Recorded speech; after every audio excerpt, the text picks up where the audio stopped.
Hello दोस्तों, नमस्कार। Agriculture mastermind classes में आपका स्वागत है और मैं वीरबल धाकड़। आज हम बात करेंगे खरीफ की फसलों की यूनिट 7। तो यूनिट 8 में भी फसलें हैं, लेकिन दोनों में फसलों में अंतर क्या है। यूनिट 7 में फसलों की खेती है लेकिन खरीफ की फसलें हैं, और यूनिट 8 में रबी की फसलें हैं। तो आज पहली फसल हमारे सामने है खरीफ की फसल में सोयाबीन। कौन सी है? सोयाबीन की फसल है। किसकी है? सोयाबीन की फसल है। तो सोयाबीन की फसल में अपन को चर्चा करेंगे। तो उसका वानस्पतिक नाम यानी बॉटनिकल नेम, कौन सा? Botanical name. वानस्पतिक नाम क्या है सोयाबीन का? Glycine max. कौन है? Glycine max. ठीक है। दूसरा, इसका कुल क्या है? लेग्यूमिनेसी। अब आती है बात, थोड़ा सा इस पर ध्यान दें कि इसे लेग्यूमिनेसी फैमिली में क्यों रखा जाता है। तो इसका बहुत बड़ा कारण है। एक बार यदि आप अच्छे से समझ लें तो एक ही बार में सारी फैमिलियां याद हो जाएंगी। कैसे याद होंगी जरा देखिए।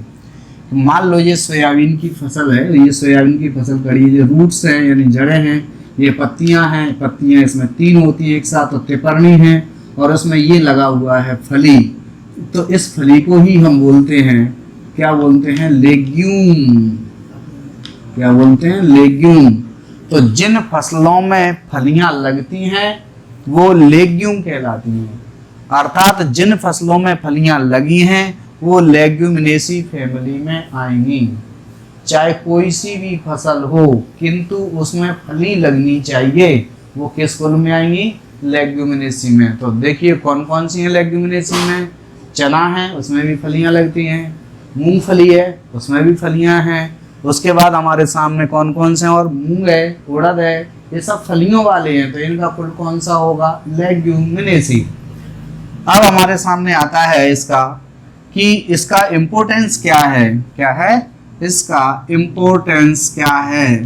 तो इम्पोर्टेंस की बात करेंगे तो इम्पोर्टेंस क्या है, यानी सोयाबीन की फसल का हमारे लिए क्या महत्व है या हमारे जीवन में यह क्या काम आती है। तो देखेंगे क्या काम आती है कि जो पेड़ होते हैं इसके, ये पेड़, तो ये एक तो खाद बनाने के काम भी आ सकता है, हरी खाद में इसका प्रयोग कर सकते हैं। दूसरा, इसका फलियां टूटने के बाद क्या प्राप्त होगा? भूसा। इसको हम बोलेंगे वनस्पति भाग। क्या बोलेंगे? वनस्पति भाग। तो वनस्पति भाग किस में आएगा? पशुओं को खिलाने के काम आएगा। किसके काम? तो इसका जो भूसा है, वनस्पति भाग है, वो किसके खिलाने के काम आएगा? पशुओं को खिलाने के काम आता है। यह बात तो लगभग सभी फसलों की इम्पोर्टेंस में आपको लिखना ही है, इतनी सी बात तो, कि वनस्पतिक भाग पशुओं को खिलाने के काम आता है, क्योंकि सभी फसलों का वनस्पति भाग पशु खा सकते हैं। इसलिए ये पॉइंट तो कोई सी भी फसल लिखने को आ जाए बोर्ड में हमारे पास, तो चुटकियों में पहला पॉइंट तो इम्पोर्टेंस में लिख ही देंगे। क्या लिख देंगे? कि वानस्पतिक भाग पशुओं को खिलाने काम आता है। चना हो तो काम आएगा, मूंग हो तो काम आएगा, उड़द हो तो काम आएगा। तो पहला पॉइंट तो हमारे लिए कॉमन हो ही गया। दूसरा, दलहनी फसलों में ये बात भी बहुत अच्छी आती है कि यह दलहनी फसल है, इसकी जड़ों में कौन सा? राइजोबियम बैक्टीरिया पाया जाता है। कौन सा बैक्टीरिया? Rhizobium bacteria. तो ये दिखाई दे रहा है यहाँ पर, ये दिया है राइजोबियम बैक्टीरिया। ये क्या करता है?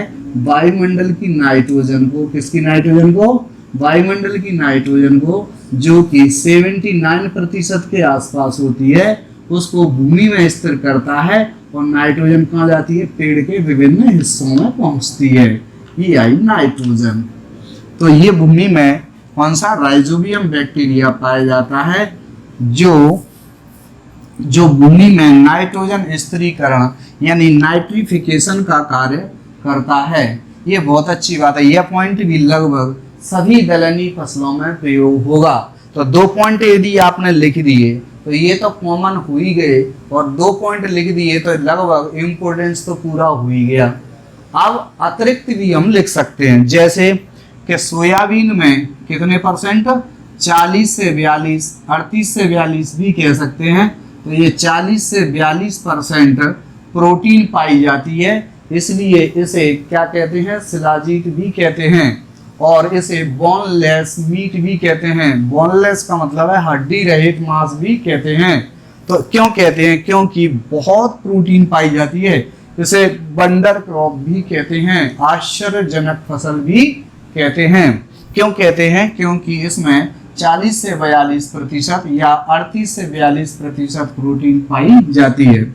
तो ये वाला पॉइंट भी आपका क्लियर होगा, ये वाला भी हो गया, ये वाला भी हो गया। अब आता है ये वाला कि सोयाबीन के बीज से तेल प्राप्त होता है। क्या प्राप्त होता है? सोयाबीन के सोया तेल प्राप्त होता है। यह तेल हमारे घरेलू कामों में जैसे कि पूड़ियाँ तलने में, सब्जी बनाने में आदि में प्रयोग होता है। अर्थात एक सोयाबीन का तेल खाद्य तेल होता है। उसके बाद इसका जो चूरा बचता है वो मुर्गियों के काम आता है, अर्थात मुर्गी पालन में इसको प्रयोग करते हैं, जिससे मुर्गियां क्या देती हैं? अंडा देती हैं। उसके बाद है इस फसल के लिए दोमट मृदार भूमि उपयुक्त होती है। अगली बात क्या आ गई हमारे सामने? मृदा। क्या आ गई? मृदा आ गई। तो मृदा में हम देख रहे हैं यानी सॉइल में, तो इस फसल के लिए, ऐसी फसल के लिए या इस फसल के लिए कौन सी भूमि अच्छी है? तो हम बताएंगे इस फसल के लिए दोमट मटियार भूमि ही अच्छी मानी जाती है।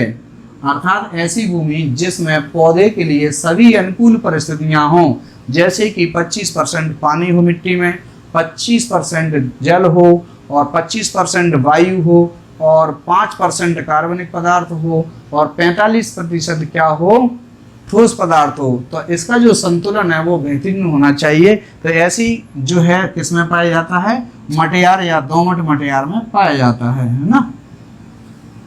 अब आता है हमारे पास जैसी जो दोमट मृदा, इसका पीएच मान 7 हो। पीएच मान का मतलब होता है कि इसमें मिट्टी में किसी भी प्रकार का दोष नहीं है, ना ही अम्लीय है, ना ही लवणी है, ना ही क्षारीय है। तो पीएच मान कैसा हो? 7। तो ये सोयाबीन की फसल अच्छी होती है। दूसरा दिया जीवांश खाद, यानी गोबर की खाद या और खादों का भी प्रयोग होना चाहिए। तो जीवांश खाद मिट्टी में हो तो अच्छी सोयाबीन की फसल होगी। दूसरा, उस मिट्टी का जल निकास भी अच्छा हो। क्या हो? उसका जल निकास भी अच्छा हो, तो भी यह फसल अच्छे से होगी। इस प्रकार से अब हमने ये 1 पॉइंट है ना, 2 पॉइंट और 3 पॉइंट अपने हल कर लिए हैं। अब मैं बताता हूं आपको चौथा पॉइंट। तो हमारे 3 पॉइंट हो चुके, चौथा पॉइंट हमारे सामने आ गया, खेती की तैयारी। अर्थात अब अपन लोग खेत पे चलते हैं और क्या करते हैं? जुताई करके बीज बोना है। तो सबसे पहले हम लोग कठोर भूमि में तो बो नहीं सकते, तो सबसे पहले क्या करेंगे? जुताई करेंगे। तो 2 या 3 जुताई मिट्टी पलटने वाले हल से, किससे करेंगे? मिट्टी पलटने वाले हल से करेंगे। मिट्टी पलटने वाले हल को बोल्ड प्लाउ बोलते हैं इंग्लिश में। तो मिट्टी पलटने वाला यानी ऐसे जमीन में जाए और मिट्टी को उल्टा पलट दे, ऐसे। तो मिट्टी पलटने वाले से यानी चीरने वाले से नहीं, देसी हल से नहीं, कौन से? बोल्ड प्लाउ से। तो जुताई करेंगे, ठीक है, मिट्टी पलटने वाले हल से, मिट्टी पलटने वाले हल से करके फिर पाटा लगा के क्या करें? पाटा लगा के समतल कर लेते हैं, क्योंकि बीज बुवाई के लिए खेत कैसा होना चाहिए? समतल होना चाहिए। तो हमने 2-3 जुताई मिट्टी पलट से कर ली, अब समतल कर लिया। अब हम लोग ले जाएंगे बीज। तो समतल तो हो गया, कितना बीज बोएं हम लोग? तो बीज बोएंगे तो इसके लिए हम पहले तौल लेते हैं बीज कि सोयाबीन का बीज कितना ले जाएं? लगभग 75 से 80 kg के आसपास, है ना, पर हेक्टेयर, यानी 5 बीघा के लिए उपयुक्त है। तो 5 बीघा यानी 1 हेक्टेयर के लिए कितनी सोयाबीन की बीज चाहिए? तो हम लेंगे 75 से 80 किलो बीज उपयुक्त है। तो हमने तौल के और कंप्लीट कर लिया। तो पर हेक्टेयर क्या यूनिट बन गई सीड रेट की? जैसे सीड रेट बोलेंगे बीज दर। सोयाबीन की बीज कितनी लगनी चाहिए? 75 से 80 kg पर हेक्टेयर उपयुक्त है, यानी इतनी काफी है। अब बीज तो बोएंगे, ये तो बीज हमारे हाथ में आ गया है। अब बीज को बोने से पहले बीज उपचार करेंगे। उपचार का मतलब है कुछ दवाई वगैरह मिला के बोएंगे, जिससे कि फसल में रोग और कीट न लगे। और क्या लगाएंगे? जीवाणु कल्चर से भी बीज उपचार करेंगे। तो देखो हम लोग क्या करेंगे अब? बीज उपचार। क्या करेंगे? बीज उपचार करेंगे। Seed treatment.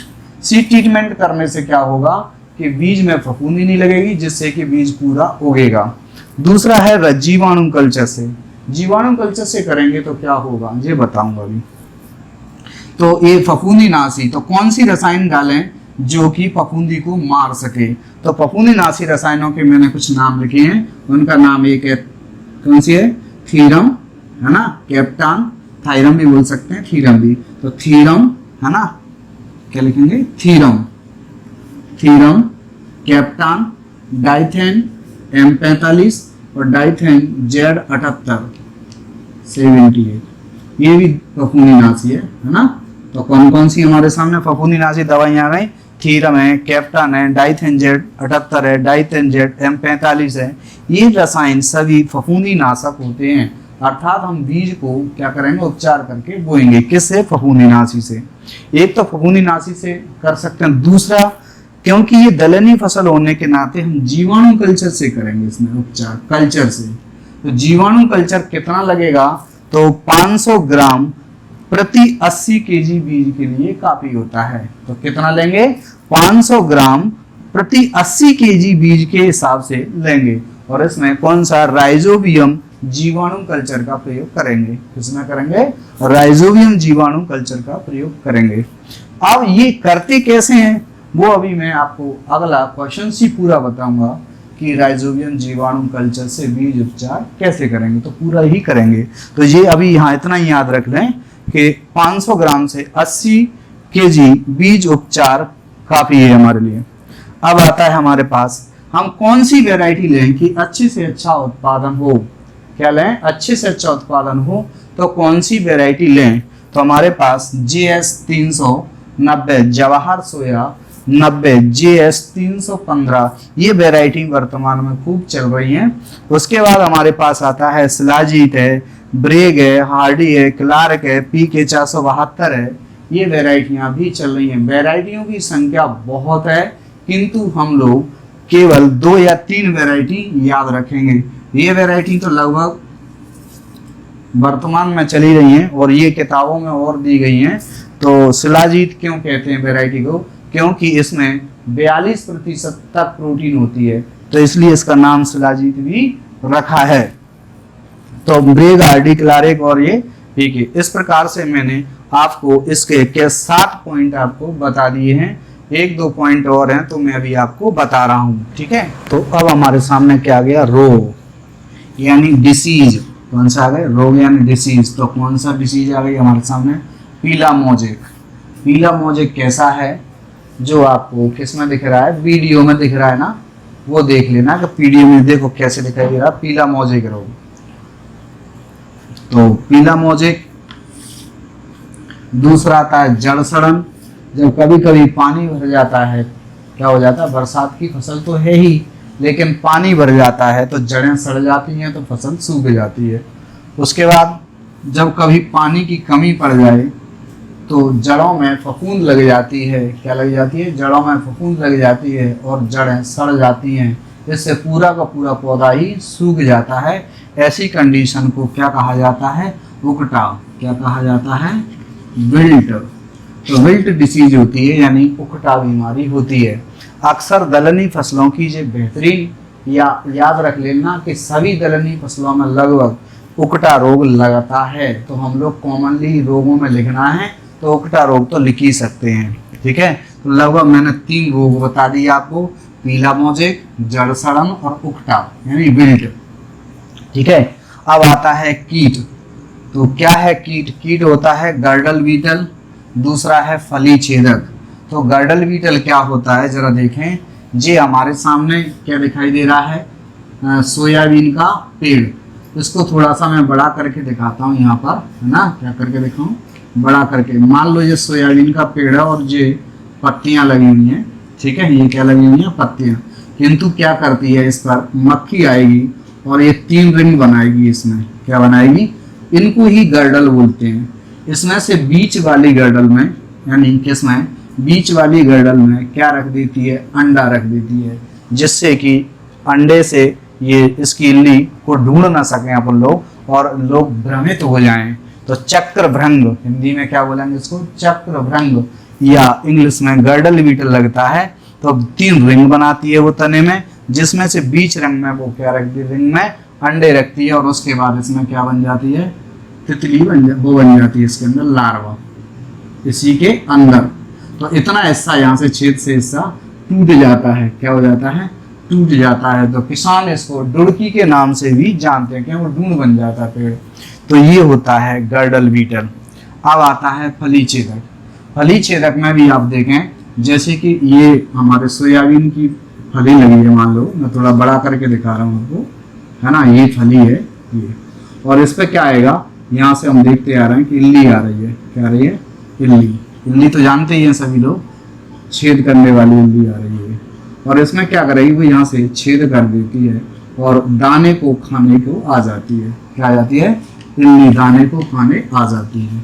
तो ये क्या हुआ, फली में छेद, क्या हुआ, फली में छेद हुआ, इसलिए इसका नाम फली छेदक या इंग्लिश में कह सकते हैं पॉड बोरर। तो ये पॉड है और ये बोरर है, तो पॉड बोरर। हिंदी में बोले तो फली और छेद करने वाला था, फली छेदक, ठीक है। या हम उसे क्या कह सकते हैं, हेलिकोबार्पा आर्मीजेरा, या हम ये भी कह सकते हैं इसको कि एक और क्या कह सकते हैं, कैटरपिलर। तो ये कैटरपिलर इसको छेद करे। तो मैंने दो कीट बता दिए और कैसे डैमेज करते हैं, तो दोनों का मैंने नेचर भी बताया बहुत सरल तरीके से, है ना। अब आता है कि सोयाबीन की फसल अब लगभग कंप्लीट हो चुकी है, तो अब क्या हमें प्राप्त हुआ, तो उपज। तो 10 पॉइंट में मैंने क्या लिख दिया इसमें, उपज। उपज कितनी होगी, 30 से 35 क्विंटल हमें क्या होगा, दाना प्राप्त होगा। इसके अतिरिक्त भूसा वगैरह जो प्राप्त होगा, जो वनस्पति विभाग पशुओं को खिलाने के काम आता है। तो हमने यहाँ से चालू किया और यहीं पे आके खत्म कर दिया। यही मेन बात है कि अपना पूरा कंप्लीट एकदम जो 12वीं बोर्ड के लिए आता है, वो उस हिसाब से मैंने आपको बताया है। यदि एडीओ, एसएडीओ, आईसीआर, पीएटी का करेंगे तो ये सोयाबीन बहुत है, इससे 4 गुना, कहीं से कहीं 4 गुना 5 गुना ज़्यादा है। एक कंटेंट्स है ना इसके अंदर। लेकिन ये 12वीं बोर्ड के हिसाब से मैंने आज आपको बताया है, किस हिसाब से, 12वीं बोर्ड के। इसमें आप 10 पॉइंट लिख देंगे तो ये फसल पूरी मान्य होगी, ठीक है। तो ये हुआ हमारे पास सोयाबीन की खेती का वर्णन।